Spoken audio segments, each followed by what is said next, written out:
In politics मैंने किया, कितना दिन पॉलिटिक्स में रहा, पॉलिटिक्स का एबीसी मुझे नहीं आता।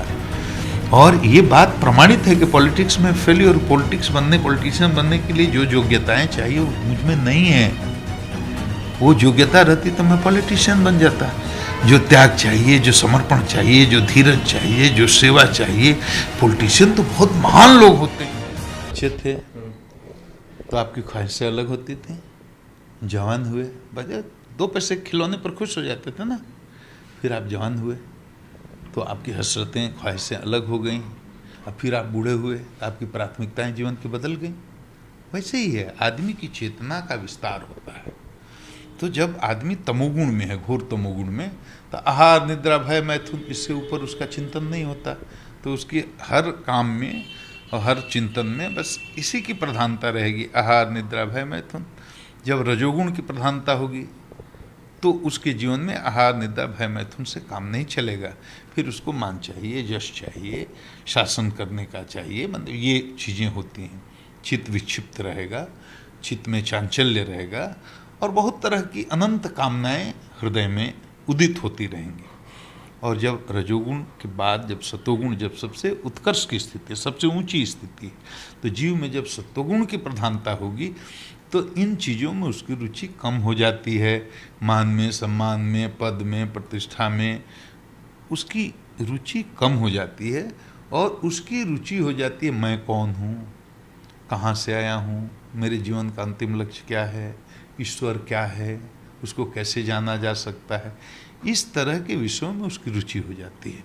तो मैं कोई अपवाद नहीं हूँ, जैसे आप हैं वैसे मैं हूँ। जैसे ये पूरी 7 अरब की जनसंख्या है पूरे विश्व में, जो सब मनुष्य, हम सब तो एक ही हैं ना, हिंदू हो, मुस्लिम हो, सिख हो, ईसाई हो, किसी जात के, किसी कौम के, किसी मुल्क के, हम सब एक ही जगह से आए हैं।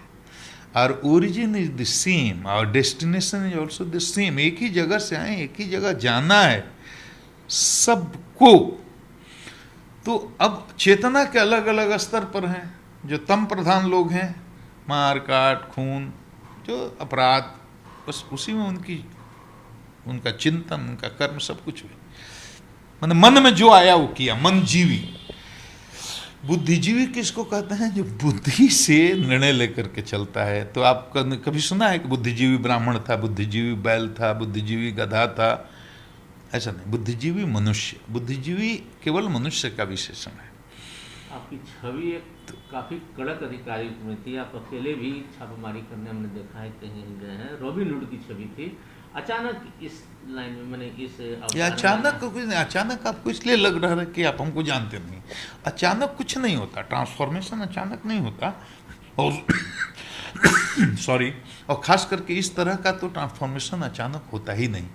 पूर्व जन्म के संस्कारों के बीज चित्त में संचित रहते हैं। उन संस्कारों में जो बीज संचित हैं वो अनुकूल स्थिति परिस्थिति, अनुकूल देश काल परिस्थिति, ये दर्शन की भाषा में बोलते हैं, अनुकूल देश काल परिस्थिति पा करके और चित्त में संचित संस्कारों के बीज उगते हैं। तो आपके अंदर भी वो ईश्वर के प्रति जिज्ञासा है, वो तत्व है। क्योंकि आनंद की तलाश आपको भी है, सुख की तलाश आपको भी है।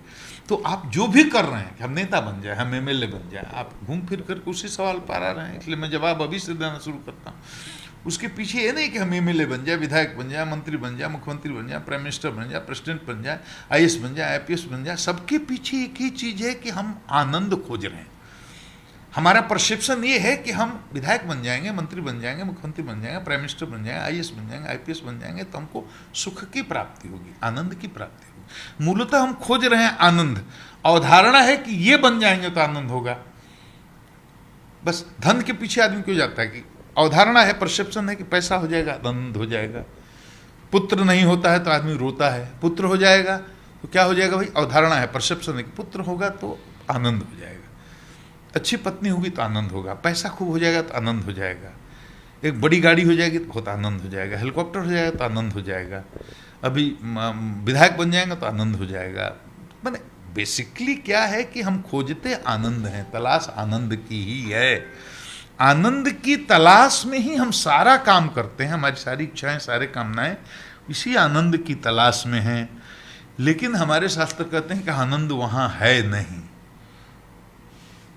आनंद जो है वो ईश्वर के चरणों में भक्ति के अलावा और कहीं नहीं। अपने स्वरूप में स्थिति जब होगी, अपने स्वरूप को जानिएगा, योग दर्शन में कहा तदा द्रष्टु स्वरूपे स्थानम, तो साधन से या ईश्वर कृपा से, भक्ति से, या साधन जो कथावाचन में कर रहा हूँ उसका एकमात्र उद्देश्य यही है, चित्तकरण की शुद्धि, अंतःकरण की शुद्धि।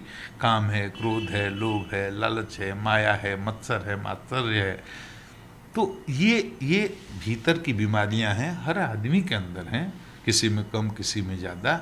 तो कथा करने से अंतःकरण की चित्त शुद्धि होती है, भीतर की शुद्धि होती है।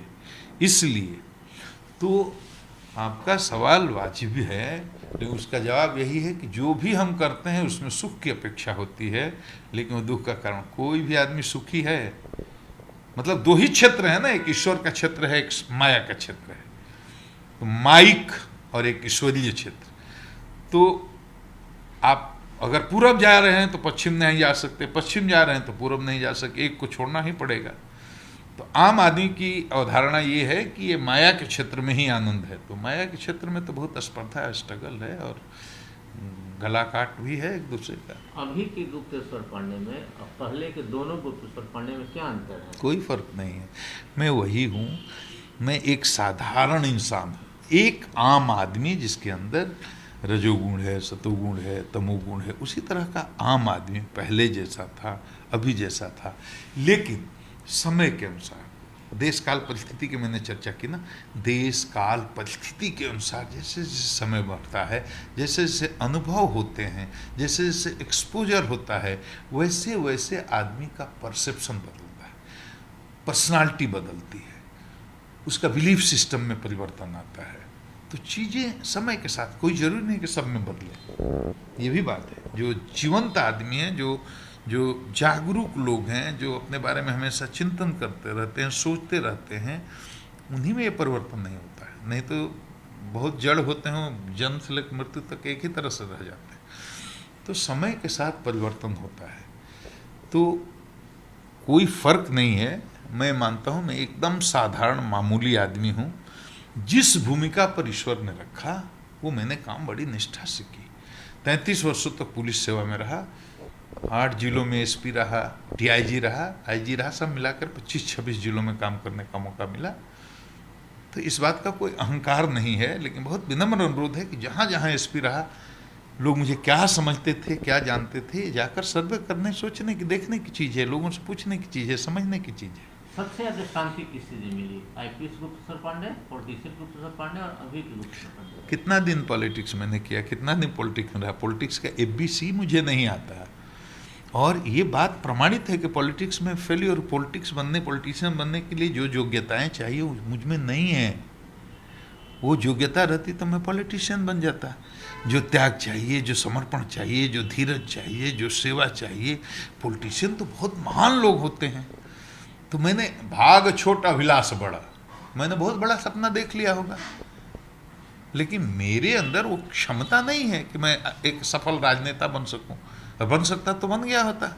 लेकिन हमको ये बात बताइए, जो इसका विनोद करते हैं, व्यंग करते हैं, मजाक उड़ाते हैं, उन लोगों से मैं कहता हूँ कि बिहार तो बड़ा प्रदेश भाई, 12-13 करोड़ की आबादी वाला एक छोटे प्रदेश का, जिसकी 1 करोड़ आबादी हो, अरुणाचल, हिमाचल और मणिपुर और त्रिपुरा जैसे प्रदेश का भी कोई सिटिंग डीजीपी खोज कर निकाल दीजिए कि विधायक का टिकट लेने के लिए और विधायक का चुनाव लड़ने के लिए कोई 6 महीना पहले सिटिंग डीजीपी इस्तीफा दे दे या रिजाइन कर दे। एक भी नहीं मिले, एक सिटिंग डीएसपी तक नहीं तैयार, क्योंकि भाई टिकट मिल भी जाएगा तो इस बात की क्या गारंटी कि आप जीत जाइएगा। चुनाव है तो आप जीत भी सकते हैं, आप हार भी सकते हैं। टिकट मिलना इस बात की गारंटी नहीं है कि आप विधायक हो गए या एमपी हो गए या मंत्री हो गए। टिकट मिलने के बाद भी आप जीत सकते हैं, टिकट मिलने के बाद आप हार सकते हैं। कोई देख करके बताइए, छोटा पदाधिकारी भी बताइए कितना रिस्क लेना चाहता है। मैं इसलिए नहीं बनना चाहता तो विधायक, अच्छा प्रोटोकॉल के हिसाब से देख लीजिए, विधायक का बहुत ऊंचा पद है, लेकिन साधन, संसाधन और लौकिक दृष्टिकोण से जो रुतबा, जो ठस्सा एक डीजीपी को होता है, वो कहाँ विधायक को होता है बताइए? कोई नहीं होता है। कौन आदमी डीजीपी का पोस्ट छोड़कर विधायक बनना है? मैं तो इसलिए बनना चाहता था कि मैं एक स्टैंडर्ड स्टैब्लिश करना चाहता था।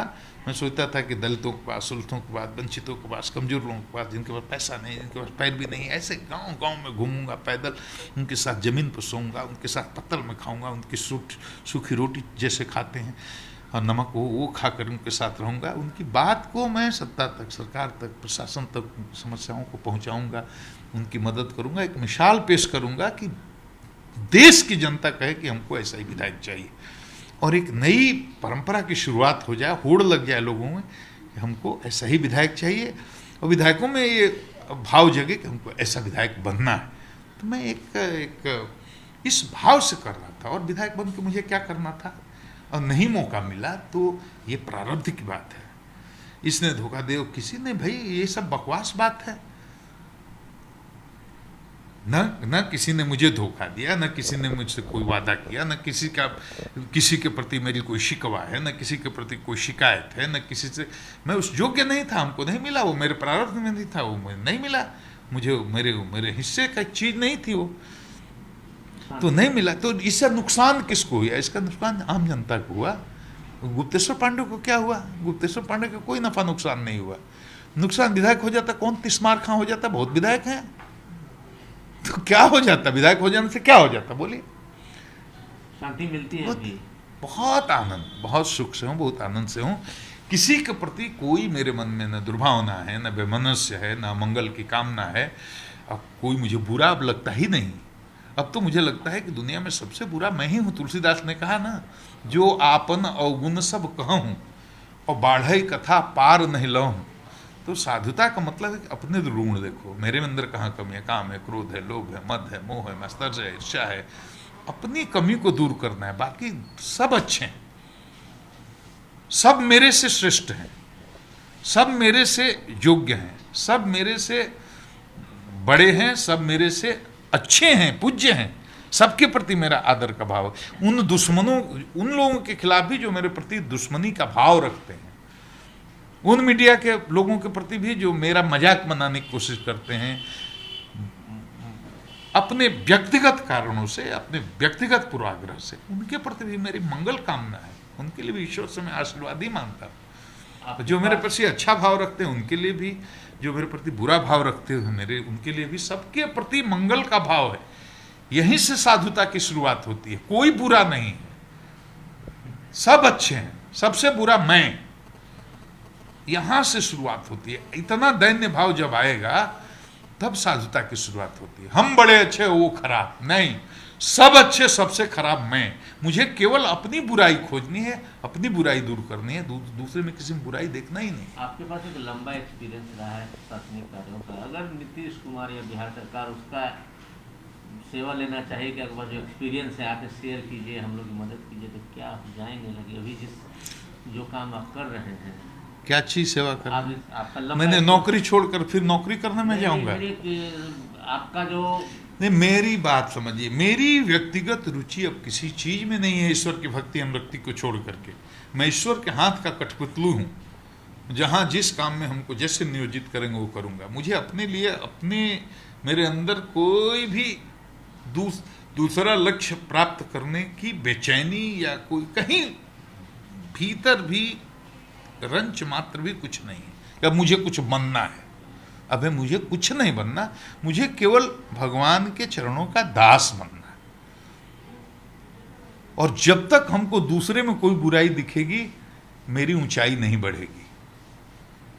जो हमको बुरा दिख रहा है, जो मेरा आलोचक, उसमें भी अगर हमको कोई बुराई दिख रही है या उसके प्रति मेरे अंदर कोई ईर्ष्या का भाव रहा है, तो गंदगी मेरे अंदर है, उसके अंदर नहीं।